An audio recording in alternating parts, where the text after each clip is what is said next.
महाराष्ट्र में सियासी संकट लगातार जारी है। महाराष्ट्र में जारी राजनीतिक संकट के बीच शिवसेना के बागी विधायक एकनाथ शिंदे ने खुद को विधायक दल का नेता घोषित कर दिया है। उन्होंने डिप्टी स्पीकर नरहरि झिरवाल को एक चिट्ठी भी भेजी थी। महाराष्ट्र की सियासत के लिए आज का दिन बेहद खास है। एक और जहां 40 से अधिक शिवसेना के विधायकों के समर्थन का दावा कर रहे एकनाथ शिंदे गुवाहाटी से दम भर रखेंगे। उन्होंने राष्ट्रीय दल का जिक्र कर चर्चाओं को तेज कर दिया। वहीं मुंबई में मुख्यमंत्री उद्धव ठाकरे लगातार सरकार और शिवसेना बचाने की जुगत में है। फिलहाल महाविकास अघाड़ी में शामिल शिवसेना, राष्ट्रवादी कांग्रेस पार्टी और कांग्रेस की बैठकों का दौर जारी है। महाराष्ट्र में जारी राजनीतिक उठापटक अभी तक किसी मुकाम पर नहीं पहुंची। शहर और बात के इस खेल में अब एनसीपी प्रमुख शरद यादव भी पूरी तरह से उतर चुके हैं। पवार की राजनीतिक ताकत का अंदाजा विद्रोही नेता एकनाथ शिंदे को भी है। ऐसे में इस बात की संभावनाएं तेज हो गई है कि कहीं शिंदे का दाव उल्टा न पड़ जाए। हालांकि अभी कुछ भी दावे के साथ कहना मुश्किल है। एकनाथ शिंदे के साथ 40 विधायकों के होने की खबर है।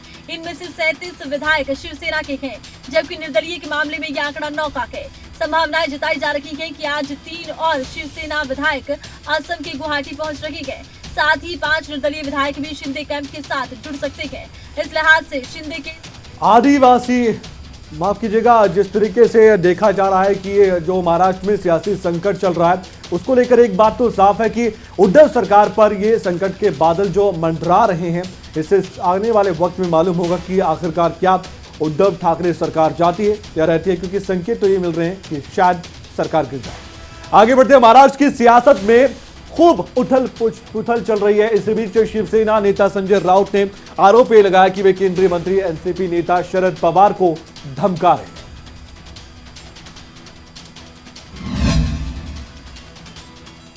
महाराष्ट्र में जारी सियासी संकट के बीच शिवसेना के राज्यसभा सांसद संजय राउत ने बीजेपी पर बड़ा आरोप लगाया है। संजय राउत का आरोप है कि केंद्रीय मंत्री एनसीपी प्रमुख और पूर्व केंद्रीय मंत्री शरद पवार को धमका रहे हैं।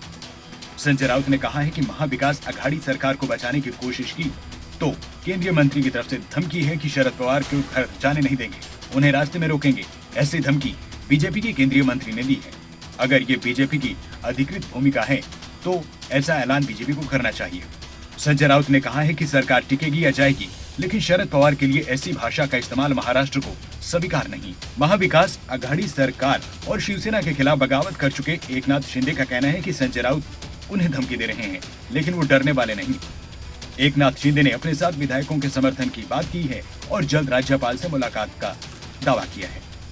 इससे पहले शिवसेना सांसद संजय राउत की तरफ से बागी विधायकों को धमकी दी गई थी, जिसका मामला तूल पकड़ चुका है। मांग उठ रही है कि महाराष्ट्र के मुख्यमंत्री उद्धव ठाकरे इस बयान की निंदा करें। तो ऐसे में सवाल यह है कि क्या 3 पार्टियों का महागठबंधन टूटने जा रहा है? जवाब मिल जाएगा।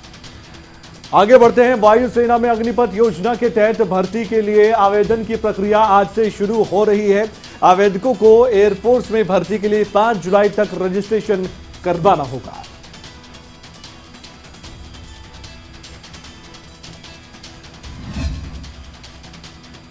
अग्निपथ योजना को लेकर विवाद थमने का नाम नहीं ले रहा। इसी बीच इंडियन आर्मी के बाद अब इंडियन एयरफोर्स ने भी नोटिफिकेशन जारी कर दिया। एयरफोर्स में भर्ती के लिए आज से 5 जुलाई तक रजिस्ट्रेशन होगा।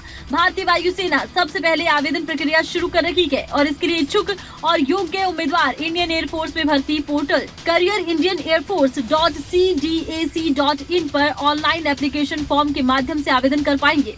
और इसके अलावा आवेदन की प्रक्रिया ऑफिशियल वेबसाइट अग्निपथ vayu.cdac.in पर भी किया जा सकता है। एयरफोर्स में अग्निवीर भर्ती के लिए आवेदन की आखिरी तारीख 5 जुलाई है। आवेदन के दौरान उम्मीदवारों को 250 रुपए परीक्षा शुल्क का भुगतान ऑनलाइन माध्यम से करना होगा। इस भर्ती के लिए 10वीं पास से लेकर डिप्लोमा होल्डर या वोकेशनल उम्मीदवार आवेदन कर सकते हैं। सेना की ओर से जारी किए गए नोटिफिकेशन के अनुसार अग्निवीर के पदों पर चयनित उम्मीदवारों को पहले साल 30,000, दूसरे साल 33,000, तीसरे साल 36,500 और चौथे साल 40,000 रुपए प्रतिमाह वेतन मिलेगा। आने वाले वक्त में देखना होगा कि किस तरीके से इस तरह की बातें सामने आती है और योजना लागू होती है। आगे बढ़ते हैं। बात लोकसभा चुनाव की करेंगे। 2024 लोकसभा चुनाव को लेकर बीजेपी ने अभी से ही कमर कस ली है। मिशन 2024 को लेकर पीएम मोदी के कार्यक्रमों को लेकर एक बड़ा एक्शन प्लान भी बनाया गया है।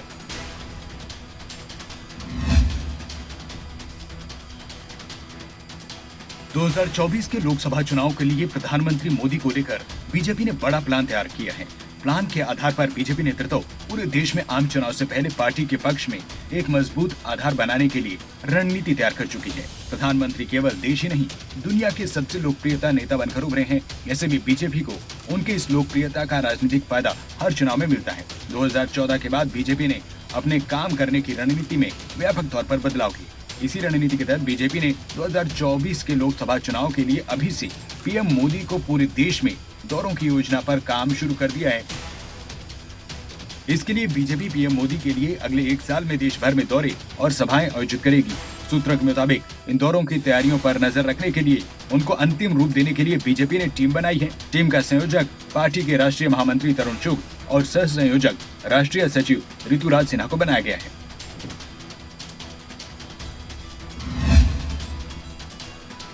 2024 की तैयारी में अभी से बीजेपी जुट चुकी है और जो कार्यक्रम पीएम मोदी के बनाए हैं उससे लगता है कि बीजेपी कोई भी चांस लेना नहीं चाहती और हर रणनीति पर बखूबी सफलता हासिल करना चाहती है। आगे बढ़ते हैं, बात कोरोना की करेंगे। कोरोना एक बार फिर से अब डराने लगा है। देश में तेजी से मामले कोरोना के बढ़ रहे हैं और इसके साथ ही संक्रमण दर भी बढ़ती जा रही है।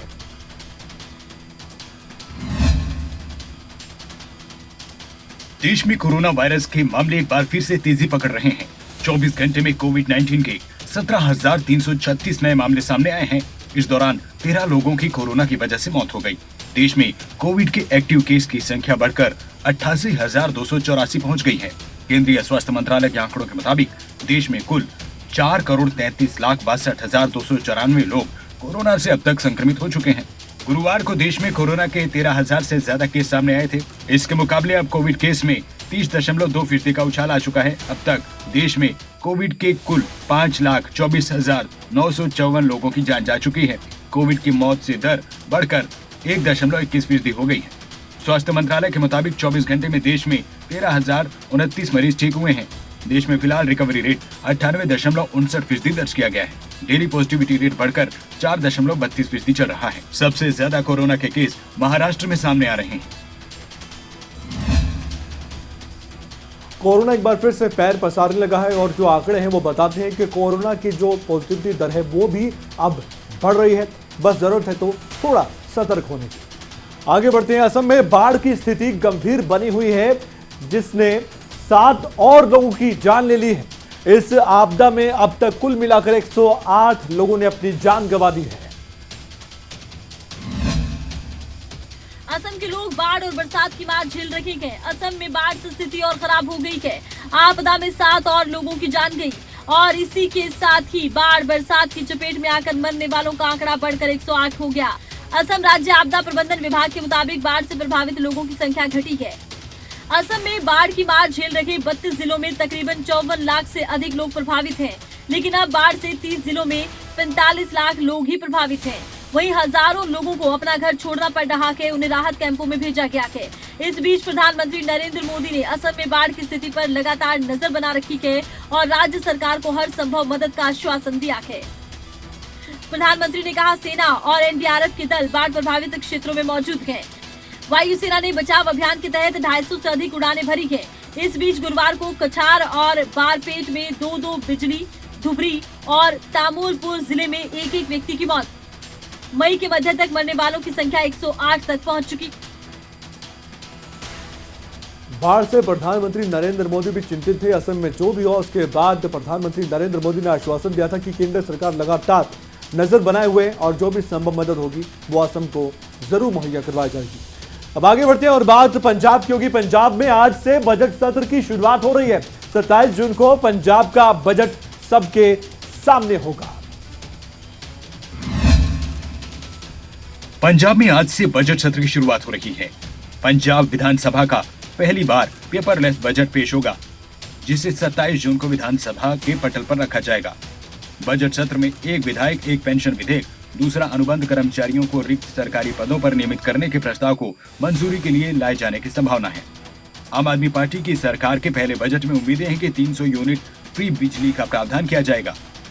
पब्लिक स्कूल और स्वास्थ्य सेवाओं के बुनियादी ढांचों का विस्तार करने के प्रस्तावों को बजट सत्र में चर्चा होगी। सदन में दिवंगत गायक सिद्धू मूसेवाला को श्रद्धांजलि अर्पित की जाएगी। वित्त विभाग ने पेपरलेस बजट पेश करने की अनुमति मांगी थी। सभी बजट दस्तावेजों को एक मोबाइल एप्लीकेशन पर अपलोड किया गया है। विभाग द्वारा विकसित किया जा रहा है, जिसे किसी भी बजट दस्तावेजों की कागजी कॉपियां सदन में सदस्यों को वितरित नहीं की जाएंगी। विधानसभा में सभी सदस्यों को हाई स्पीड इंटरनेट सुविधा मिलेगी ताकि वो एप्लीकेशन डाउनलोड कर इसे ऑनलाइन पढ़ सकें। देखने वाली बात है कि पंजाब का बजट कैसे मान सरकार ने तैयार किया होगा, क्योंकि पंजाब के लोगों को आम आदमी पार्टी सरकार से उम्मीद इसलिए क्योंकि बड़े बड़े सपने आम आदमी पार्टी ने चुनाव से पहले दिखाए थे। मॉनसून पश्चिम बंगाल तक पहुंच चुका है, लेकिन दिल्ली एनसीआर समेत उत्तर भारत के इलाके अभी सूखे ही नजर आ रहे हैं और इलाकों में मॉनसून की एंट्री आखिर कब होगी, सवाल बड़ा है। इस पर मौसम विभाग ने जो लेटेस्ट अपडेट जारी किया है, 1 मिनट में देख लीजिए इस रिपोर्ट में। गर्मी से परेशान लोग अब बेसब्री से मानसून का इंतजार कर रहे हैं। दिल्ली एनसीआर में पहले मानसून के आने की तारीख 23 जून संभावित थी, लेकिन अब ये डेट आगे बढ़ गई है। ऐसे में लोगों के जहन में सवाल है, आखिर मानसून की दिल्ली में एंट्री कब होगी। मौसम विभाग ने कहा है कि मानसून थोड़ा सुस्त रफ्तार से चल रहा है और पश्चिम बंगाल पहुंच चुका है। इस हफ्ते के अंत में यह मध्य प्रदेश, गुजरात, बिहार और झारखंड के बाकी हिस्सों में पहुंच जाएगा। इसके साथ ही उत्तर पश्चिमी भारत यानी राजस्थान, मध्य प्रदेश के कुछ हिस्सों में जल्द ये प्रवेश करेगा। मानसून की बारिश शुरू होगी। इसके बाद ये आगे बढ़ता हुआ यूपी के अधिकांश हिस्सों को कवर करेगा। 29 जून से 2 जुलाई के बीच दिल्ली एनसीआर समेत हरियाणा, पंजाब, हिमाचल प्रदेश, उत्तराखंड, जम्मू कश्मीर में मानसून की बारिश शुरू हो सकती है। इसके साथ ही 30 जून से 6 जुलाई के बीच मानसून देश भर के अधिकतर हिस्सों को कवर कर बारिश शुरू कर देगा। देश के कई हिस्सों में गर्मी पड़ रही है, ऐसे में लोग मानसून का इंतजार कर रहे हैं। मानसून पश्चिम बंगाल तक पहुंच चुका है। अब देखने वाली बात है कि उत्तर भारत के राज्यों में मानसून कब तक दस्तक देता है। उम्मीद है कि जुलाई के पहले या दूसरे सप्ताह तक मानसून पूरी तरह से सक्रिय हो जाएगा।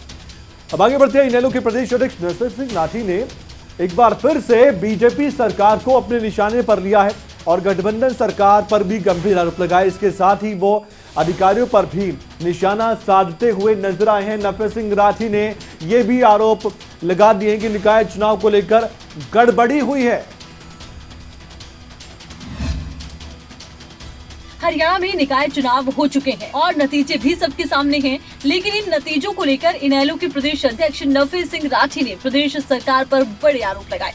उन्होंने कहा, बहादुरगढ़ निकाय चुनाव में बीजेपी की ओर से सरकारी तंत्र का जमकर दुरुपयोग कर अधिकारियों पर दबाव बनाया गया। उन्होंने आरोप अधिकारियों पर जानबूझकर लोगों के वोट एक वार्ड से दूसरे वार्ड में शिफ्ट करने के लगाए हैं। लोग चुनाव के दिन मतदान करने के लिए भटकते रहे और इसीलिए बहादुरगढ़ में मतदान महज 59% हुआ है, क्योंकि लोग मतदान केंद्रों पर वोट डालने गए, लेकिन उनकी वोट किसी दूसरे मतदान केंद्र पर शिफ्ट की जा चुकी थी। नरसिंह सिंह राठी का कहना है कि अधिकारियों पर बीजेपी की ओर से दबाव बनाया गया कि मतदान प्रक्रिया को धीमा किया जाए और शहर के लोगों का वोट एक वार्ड से दूसरे वार्ड में स्थानांतरित कर दिया जाए। अब इनेलो के प्रदेश अध्यक्ष का कहना है कि इस धांधली को लेकर इनेलो हाईकोर्ट का दरवाजा खटखटाएगी ताकि धांधली करने वाले अधिकारियों पर तुरंत कार्रवाई की जा सके।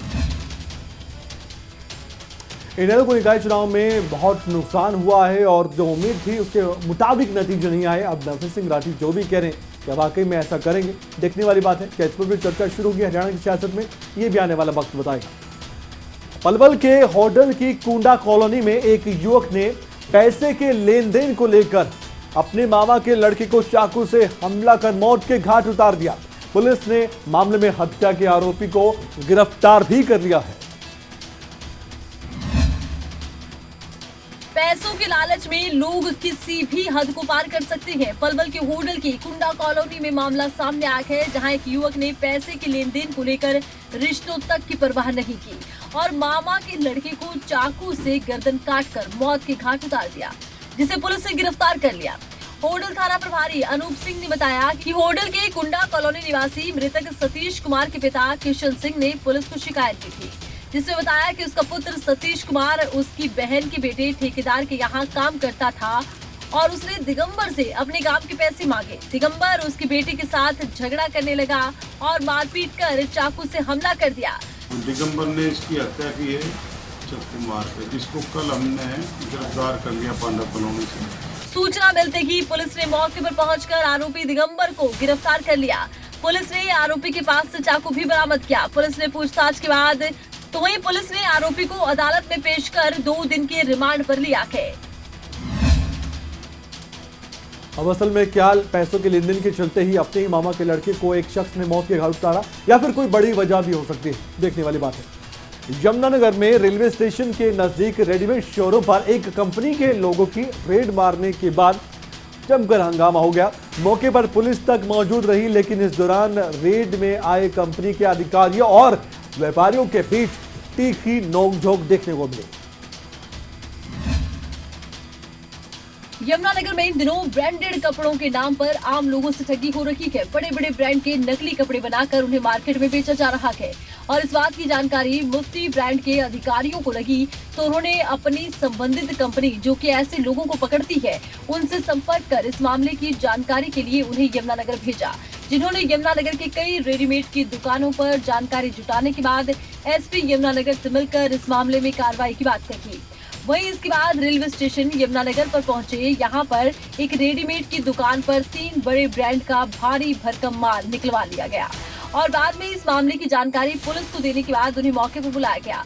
पुलिस को देखते ही रेडीमेड शोरूम संचालक भड़क उठा और उन्होंने तुरंत अपने साथियों को मौके पर बुला लिया, जिसके बाद लोगों ने वहां मौके पर जमकर हंगामा किया।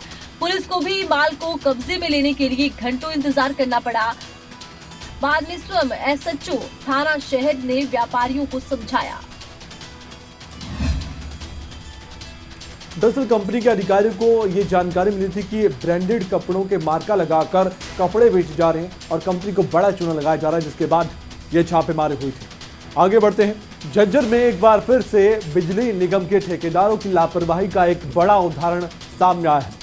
मजदूरों पर यह उदाहरण भारी पड़ गया।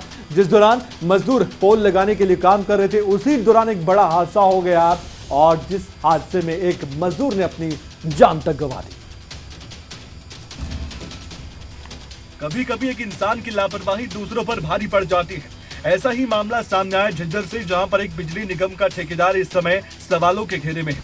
दरअसल 2 मजदूर एक पोल लगा रहे थे। उसी दौरान ही पोल के ऊपर से गुजर रही बिजली की तार से पोल में करंट आ गया, जिससे कि एक मजदूर बुरी तरह से जख्मी हो गया और एक की जान चली गई। यह हादसा झज्जर सापला मार्ग पर छोटे बाईपास पर हुआ। लापरवाही से गई जान का ये पहला मामला नहीं, इससे पहले भी कई इस तरह के मामले सामने आए, लेकिन ना तो निगम ऐसे ठेकेदारों के खिलाफ कड़ा एक्शन लेता है और ना ही उच्च अधिकारी। ऐसे में अगर सिलसिला यूं ही जारी रहेगा तो आगे भी कहीं और जाने जाएंगे। और वो पोल हाइड्रा से उठाए हुए थे जब उस बिजली की तार से टकरा गया और उसमें करंट आने के कारण जितेंद्र को और पप्पू को करंट लग गया। जितेंद्र को और पप्पू को एम्बुलेंस के माध्यम से जीए झज्जर लेके आए। इसकी जितेंद्र की मौत हो गई। अब ऐसे में सवाल यही कि आखिरकार जो मजदूर अपनी जान गंवा चुका है, क्या उनके परिजनों को इंसाफ मिलेगा? क्या ठेकेदार पर बड़ी कार्रवाई होगी? देखने वाली बात है, क्योंकि ऐसे मामले पहले भी सामने आ चुके हैं। अब आगे बढ़ते हैं। नशा मुक्त प्रदेश बनाने को लेकर एक और जहां समाज से भी लोग आगे आते हैं, तो वहीं सरकार भी इसको लेकर काफी गंभीर नजर आ जाती है। नाहन हिमाचल प्रदेश की हम बात कर रहे हैं। नशे से आजादी पखवाड़े के तहत जागरूकता रैली का आयोजन किया गया। 1 मिनट की रिपोर्ट में देखिए कैसे लोगों को नशे के प्रति जागरूक किया गया। इस समय नौजवान नशे की चपेट में आ रहा है, जिसको लेकर सरकारें भी चिंतित हैं और लोगों को जागरूक करने के लिए कार्यक्रमों का आयोजन हो रहा है, जिसके चलते इन दिनों नशे से आजादी पखवाड़ा मनाया जा रहा है। 12 जून से 26 जून तक चल रहे इस कार्यक्रम में सिरमौर पुलिस अनेक कार्य कर रही है।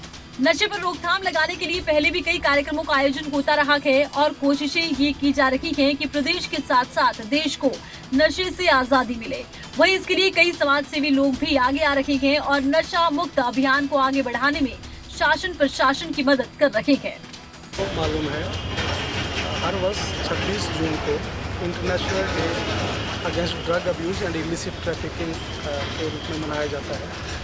उसी सिलसिले में इस बार हम 12 तारीख से लेकर 12 जून से लेकर 26 जून तक एक नशे से आज़ादी पखवाड़ा करके मनाया है। उसी सिलसिले में स्कूल के बच्चों का एक रैली का अरेंजमेंट यहाँ पे आयोजन किया गया है। ऐसी जागरूकता रैली समय समय पर चलानी चाहिए ताकि लोग नशे के प्रति जागरूक हो सके और खासकर वो युवा जो नशे की लत में पड़ जाते हैं। गुजरात दंगे मामले में एसआईटी द्वारा तत्कालीन सीएम रहे नरेंद्र मोदी और अन्य को क्लीन चिट दिए जाने के खिलाफ जाकिया जाफरी की अपील पर सुनवाई के बाद सुप्रीम कोर्ट ने जाकिया की अर्जी को खारिज कर दिया है। सुप्रीम कोर्ट ने कहा कि जाकिया की अर्जी में मेरिट नहीं है। 2002 गुजरात दंगों में तत्कालीन मुख्यमंत्री रहे नरेंद्र मोदी को क्लीन चिट देने वाली एसआईटी रिपोर्ट के खिलाफ याचिका को सुप्रीम कोर्ट ने खारिज कर दिया है। यह याचिका जाकिया जाफरी ने दाखिल की थी। जाकिया जाफरी के पति एहसान जाफरी के इन दंगों में मौत हुई थी। 72 साल के एहसान जाफरी कांग्रेस के नेता और सांसद थे। उन्हें उत्तरी अहमदाबाद के गुलबर्ग सोसाइटी के उनके घर से निकालकर गुस्साई भीड़ ने मार दिया था। पत्नी जाकिया ने एसआईटी की रिपोर्ट को चुनौती दी। तत्कालीन मुख्यमंत्री समेत टॉप ब्यूरोक्रेट्स को क्लीन चिट दे दी गई थी। सुप्रीम कोर्ट में यह मामला justice am Khanwilkar, justice Dinesh Maheshwari और जस्टिस सीटी रवि कुमार के बेंच में सुना गया। याचिकाकर्ता की ओर से senior advocate Kapil Sibal, SIT की ओर से सीनियर एडवोकेट मुकुल रोहतगी और गुजरात के सॉलिसिटर जनरल तुषार मेहता ने दलीलें दी। इसके बाद बेंच ने 9 दिसंबर 2021 को फैसला सुरक्षित रखा था। एसआईटी की रिपोर्ट में ऊंचे पदों पर रहे अधिकारियों को क्लीन चिट दी गई थी। यानी कि अब नरेंद्र मोदी की कोई मुश्किलें पड़ने वाली नहीं है, क्योंकि अब अर्जी खारिज हो चुकी है और इसमें कोई भी मेरिट नहीं है। ये सुप्रीम कोर्ट से ओर से टिप्पणी की गई है। आगे बढ़ते हैं। अमेरिका के तमाम दबाव दरकिनार कर भारत और चीन ने रूस से न तेल का आयात जारी रखा बल्कि आयात को बढ़ा भी दिया है। और अब रूस ने भी इस कारोबारी मदद के बदले भारत और चीन को एक बड़ा ऑफर भी दे दिया है। क्या है वो बड़ा ऑफर, आइए जानते हैं 1 मिनट की इस रिपोर्ट में। जब रूस पर अमेरिका के दबाव में कई कारोबारी पाबंदियां लगाई गई, इन हालातों में रूस को भारत और चीन का साथ मिला और रूस के तेल के निर्यात को भारत और चीन ने एक बड़ा बाजार दे दिया। रूस ने दाम घटाए तो दोनों देशों ने तेल के आयात को बढ़ा दिया।